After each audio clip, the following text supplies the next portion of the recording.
Friends, welcome to Biology Made Easy. Today we'll discuss the translation part 2.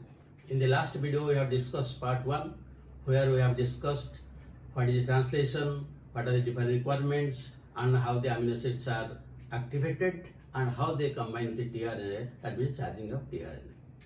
Now the protein synthesis will start, which has 3 steps: chain initiation, chain elongation and chain termination. Now let us start with chain initiation. When protein synthesis will take place, first this is the mRNA which has different codons that is transcribed from from DNA. So these are the different codons. This is the 5 prime, this is the 3 prime. And in case of prokaryotes, at the 5 prime site, there is a Sine-Dalgarno sequence. Sine-Dalgarno sequence, where you will get A, G, G, A, G, G, U. This is the sequence. This doesn't take part in protein synthesis because protein synthesis will start only from this first codon, that is A, U, G. But before that, there is no protein synthesis. Now, when protein synthesis will be initiated and it will take part in the ribosome has 2 subunits. In prokaryotes, one is 30th, the other is 50th. 30th is the smaller unit. Now, that is 30th subunit will be attached to the mRNA. So when it will be attached to this mRNA in such a way that this is the 30th subunit. In 30th subunit there is a 16S rRNA, and in the 16S rRNA there will be different nucleotides. Now these nucleotides have a complementary base sequence with the Sine-Dalgarno sequence. That means both can recognize with each other. And this is helped with help of certain initiation factors, IF3. This IF3 will combine with this 30S so that the 50S cannot combine with this. And again, this IF1, the IF1 will stabilize this association between 30S and the mRNA, and again it will prevent the premature entry of tRNA. Because unless all these things are completed, there should not be entry of the tRNA. So that is the function of IF3 and IF1, initiation factor 3 and 1. So now due to recognition between this 16S rRNA of this smaller unit and due to this Sine-Dalgarno sequence of this at the 5 prime end of the mRNA, and with the help of this initiation factor IF3, IF1, now a complex is formed between the smaller unit and that of the mRNA. Now next what will happen? Now the different tRNA molecules are already charged. Suppose this is one tRNA molecule. One tRNA molecule, this is the anticodon site. Then these are other, and this is these are the different ends. So this is 3 prime, this is 5 prime, and this is T side, this is DHU, and this is the anticodon. Now, and to this 3 prime end, the amino acid is attached. Since the first codon is AUG codes for methionine according to genetic code. And in case of prokaryotes, the methionine which will be attached here, that will be always formulated. That is a major difference between prokaryotes and eukaryotes. In eukaryotes, it will be only methionine, but here it is formulated. So this formulated methionine is attached to this 3' end of this tRNA. Now, this will combine with, you see, IF1 and IF3, they have taken part. now it will combine with the IF2, and this IF2 will combine with this to give rise to a binary complex. And now this binary complex will go to this point. That means these are the codons. If these are the codons and these are the anticodon, now the codon and anticodon they will pair. The codon and anticodon will pair. And for this pairing between the codon and anticodon, it requires one molecule of GTP. So now you see how the initiation is taking place. For the initiation, MR is required, the smaller subunit 30S is required, then 3 initiation factors IF1, IF2 and IF3 are required, and what is the role also I have told you. And when this codon and anticodon will pair with each other, it requires one molecule energy in the form of GTP. Next, now the bigger unit of the ribosome will come. The bigger unit will come and it will be attached to this. For this it requires magnesium ions. Now a full-fleshed ribosome is formed. Now in the bigger unit of this ribosome, there are some sites, specific sites. Now the first site where AUG lies, this is known as P site. This is P site.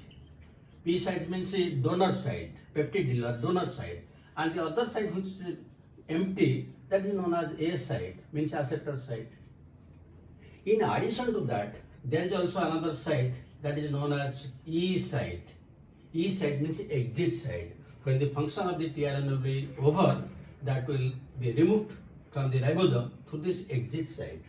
So there are 3 sites, but the P site and A site are very active for protein synthesis. So now you see the smaller unit is attached, the bigger unit is also attached, and one amino acid along with the tRNA has been attached with the P site, that is AUG, that is fermented methionine. Now chain initiation is complete. Now how next elongation will take place? Now for elongation, it requires also certain elongation factors like EFTU, means elongation factor temperature, U means unstable, and EFTS means elongation factor temperature stable, and EFG, this is the enzyme translocase.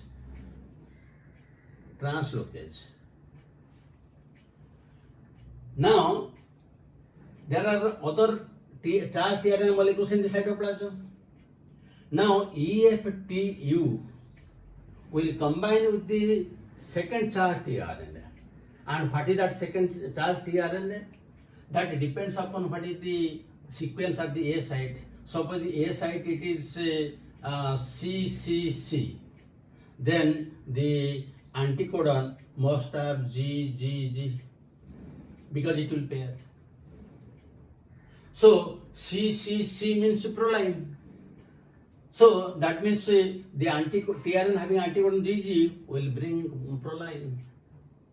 So now this tRNA will carry specific amino acid which will pair with this codon, and this tRNA will combine with the elongation factor TU, temperature unstable, and that is stabilized by EFTS, temperature stable. And now that will come to the second point. Now this is the anticodon.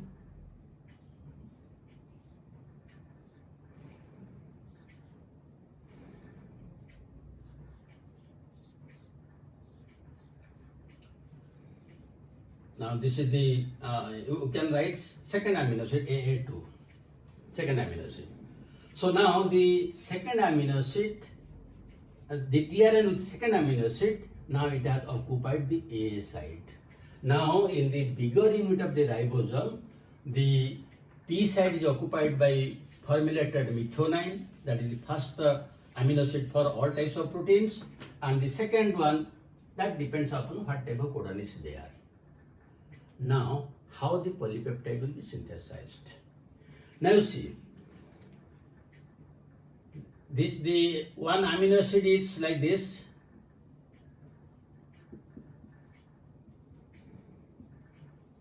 This is the structure of one amino acid.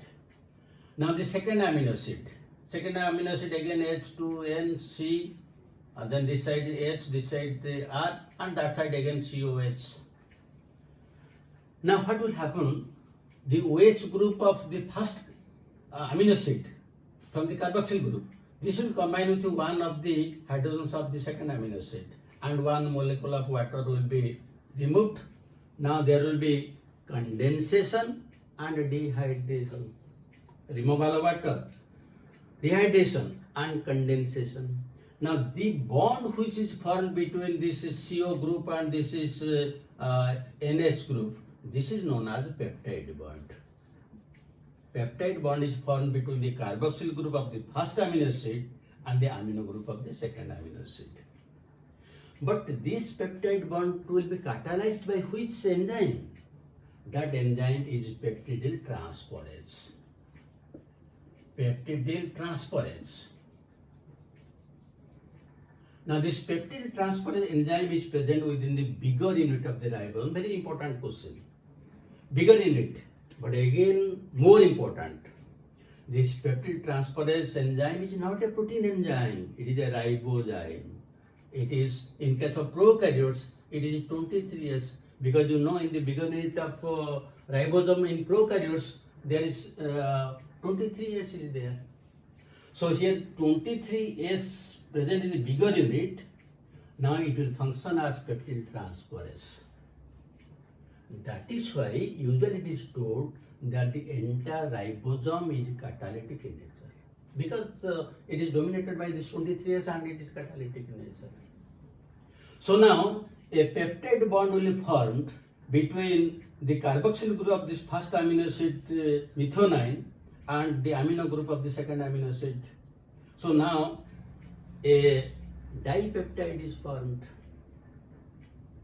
A dipeptide having a single peptide bond. Now the function of the first tRNA is complete, and now this will be removed. So now this will be removed through the exit site. So now the P site is empty, and in the S site the TR is there with the two amino acids. Now how it will elongate? Mark it. Now what will happen? Now the entire ribosome will slide over. It will move one step ahead. Now what is the meaning of one step ahead? One step ahead means one codon, or you can tell 3 nucleotides. When it will switch to the next position,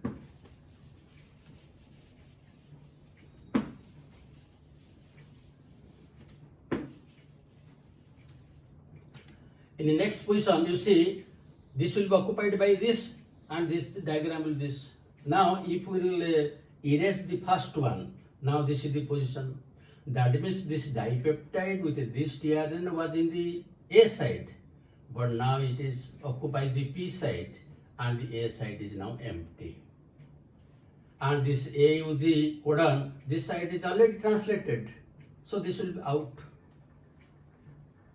And this translocation or movement of the ribosome, sliding over of the ribosome, is carried out by translocase enzyme or EFG, and it utilizes one molecule of energy in the form of GTP. That means for incorporating a single amino acid in a protein, it requires one molecule of ATP and 2 molecules of GTP, very important from examination point of view. 1 ATP for activation of the amino acid, 2 GTP, one for association between the codon and anticodon, and the second GTP is for translocation. For incorporating one amino acid, 3 molecules of energy are utilized. So in this way, it will move ahead and it will be elongated. Now, how it will be terminated? When the question of termination comes, Then we have to see in the wherever there is some nonsense codon, termination codons. Previously we have discussed U, A, U, A, G and U, G, A. These three are nonsense codons. Ochre, amber, opal. These three, they do not code for any amino acid. So whenever they are present, it will be terminated. Because when this tRNA is coming, no tRNA, no anticodon can recognize them. So the tRNA cannot bring any amino acid.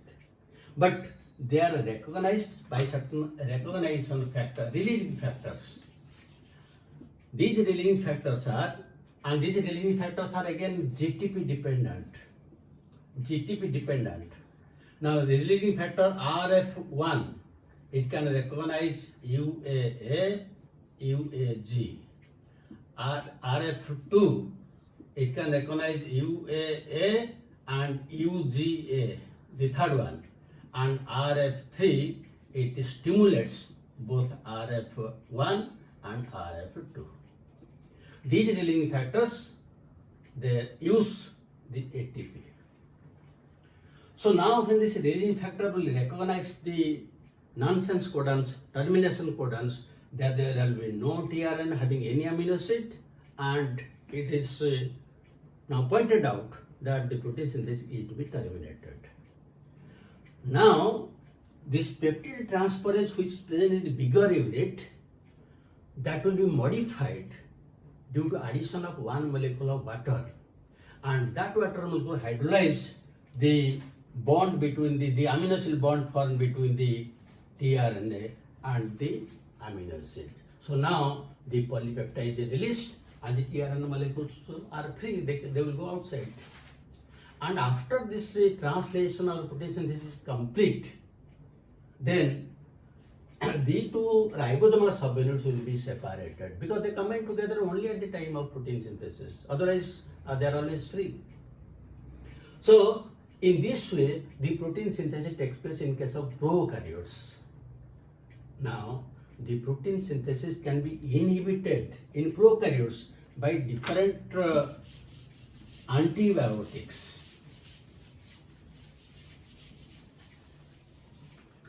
And the common antibiotics, very common, we know all these things.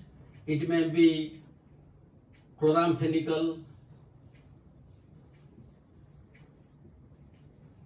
streptomycin, neomycin, erythromycin,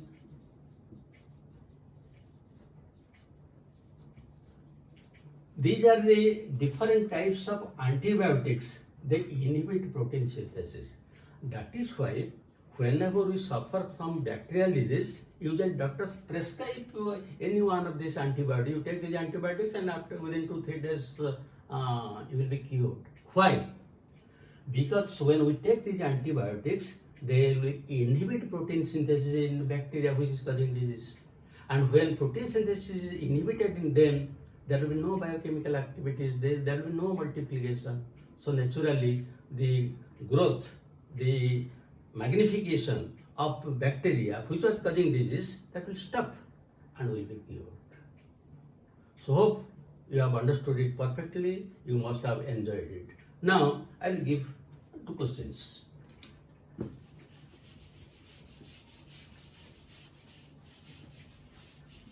Number 1 question, you can note down. How many molecules of ATP, or you can write energy, are used for incorporating one amino acid? So 1, 2, 3, 4. Second question. Which of the following